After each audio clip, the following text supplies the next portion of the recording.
Welcome back. It's day 27. We're almost there. We have today and tomorrow, and you've made it 4 full weeks of lifestyle medicine. I'm so proud. Today, we're going to be taking a look at the pillar of lifestyle medicine regarding sleep hygiene and restful sleep.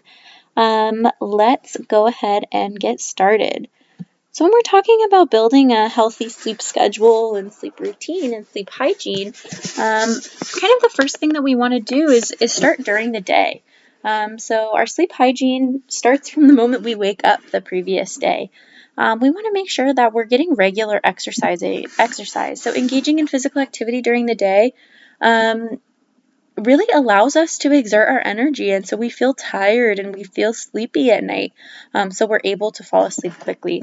However, I do want to say we want to avoid rigorous workouts really close to bedtime. So exercise is great. It builds our endorphins, it wakes up our metabolic rate, but this can lead to difficulties falling asleep if we do these too close to bedtime. So we want to keep our physical activity to at least 3 hours before bedtime.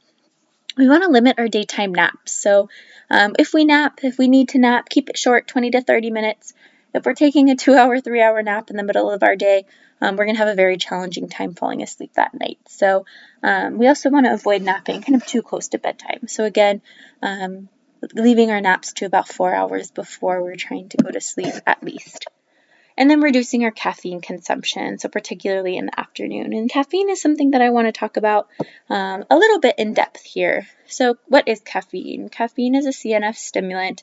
CNS stands for Central Nervous System, and it's a naturally occurring stimulant that we find in many substances, but the most one that the American population uses is coffee beans. But other CNS stimulants actually include things like nicotine and amphetamines. So caffeine is pretty powerful in terms of its stimulating effects.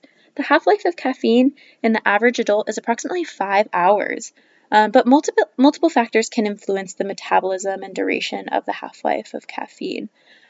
So in pregnant patients, especially in the final trimester, the half-life of caffeine could be up to 15 hours, so it really will impact these people for a long period of time. In patients with liver disease or taking something called cytochrome inhibitors, which are classes of medications, they'll also experience prolonged half-lives due to reduced enzyme activity and reduced breakdown of the caffeine.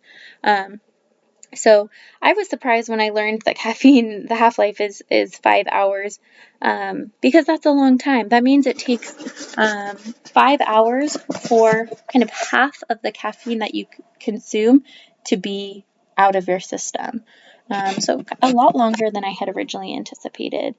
And then here's kind of like the standard amount of caffeine that is recommended to be consumed during the day. So 2.4 milligrams per kilogram per day. So what does this mean? If I'm 70 kilograms, it's about 155 pounds, it's recommended that I consume at most 168 milligrams per day. And if we're kind of relating this as to how much a cup of coffee, there's usually about 60 to 100 milligrams in a cup of coffee. So this is like 2 to 3, maybe 4 cups of coffee if it's a pretty weak cup of coffee. However, studies have shown that daily doses up to 400 milligrams are considered safe. So coffee is pretty darn safe and caffeine is pretty darn safe. However, there are certain people who may have some adverse effects from caffeine. These are going to be individuals who have cardiovascular disease, severe anxiety, because basically caffeine increases your sympathetic drive, which is like your fight or flight response in the body. So it can cause your heart to beat pretty fast. It can cause some tummy upset, peptic ulcers or ulcers in the stomach, as well as gastroesophageal reflux disease, also known as GERD. It also may lower the seizure threshold. So if somebody has a documented seizure disorder, it may be better to steer clear from coffee. So there are other sources of caffeine besides, coffee, tea, and energy drinks, and really kind of the main sources of caffeine we see on our daily basis. So 1 ounce of dark chocolate tends to have about 24 milligrams of caffeine, where milk chocolate may have only about a quarter as much. Decaf coffee actually has some caffeine in it, a very small amount, be it about 2 milligrams of caffeine compared to 60 to 100 milligrams in a regular cup of coffee. Matcha ice cream has about 25 milligrams of caffeine per 1/2 cup serving. Coffee ice cream with 4 to 20 milligrams, chocolate ice cream with about 2 milligrams, and then green tea as well. Green tea has about 29 milligrams of caffeine. So some sources besides coffee that we don't typically think of. But for example, if we're, starting our to get ready to go to sleep and we have a little bowl of ice cream, if it's matcha ice cream, we're kind of loading ourselves with some caffeine, may make it difficult to fall asleep at night. So building our wind down routine. So we've talked about what we can do kind of during the day to help with our sleep schedule, but now let's talk about creating a wind down routine. So this is going to be about the 1 to 2 hours before our bedtime. So we want to have a light dinner. We want to avoid heavy, rich, spicy meals late in the afternoon. These can disrupt sleep. They can cause gastroesophageal reflux disease, make us have heartburn, kind of impacting our sleep. We want to limit alcohol and fluids. So alcohol may make some people sleepy, but actually significantly disrupts our sleep quality. We also want to limit our fluids in the evening, so we don't want to have to be waking up too many times to use the restroom at night. So I usually say try to avoid drinking large quantities of water or fluids 2 hours before going to bed.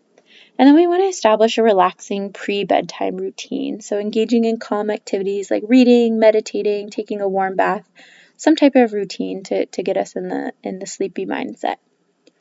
I want to talk just a moment about screens and sleep. So all this information is from a study on youth screen habits and sleep. So mostly has to do with children, but it's super applicable to pretty much everyone. So with screens, how do screens affect our sleep? So the time displacement of sleep. So being on our screens prior to sleep leads to a behavioral bedtime delay. Using screen-based devices displaces the time that we would otherwise have been sleeping, and we're just scrolling on our phones or screens. Psychological stimulation from media content disrupts our sleep. For example, there have been many studies about violent video games being played before bed, increasing our arousal compared to, for example, non-violent video game play. So kind of stimulating arousal there. And then effects of light emitting screens on sleep. So there's been a lot of study on blue light and increasing arousal and reducing sleepiness at bedtime, but it also does interfere with our body's natural production of melatonin, which is our sleepy hormone that we make.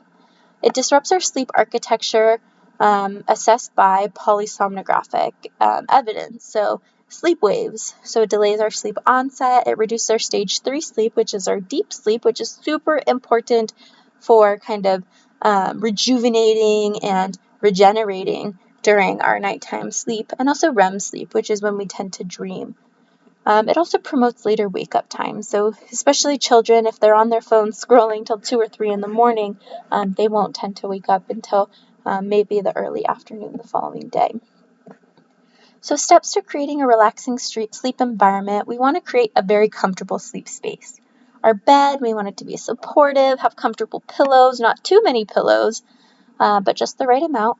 Our temperature, we want to keep our bedroom cool, quiet, and dark. If we can get blackout curtains or something to block out light, that would be very helpful.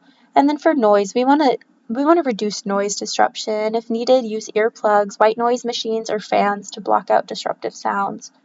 We want to minimize our light exposure, as we just talked about. Phones, tablets, TVs, at least an hour or two before bed, using blackout curtains or an eye mask if necessary.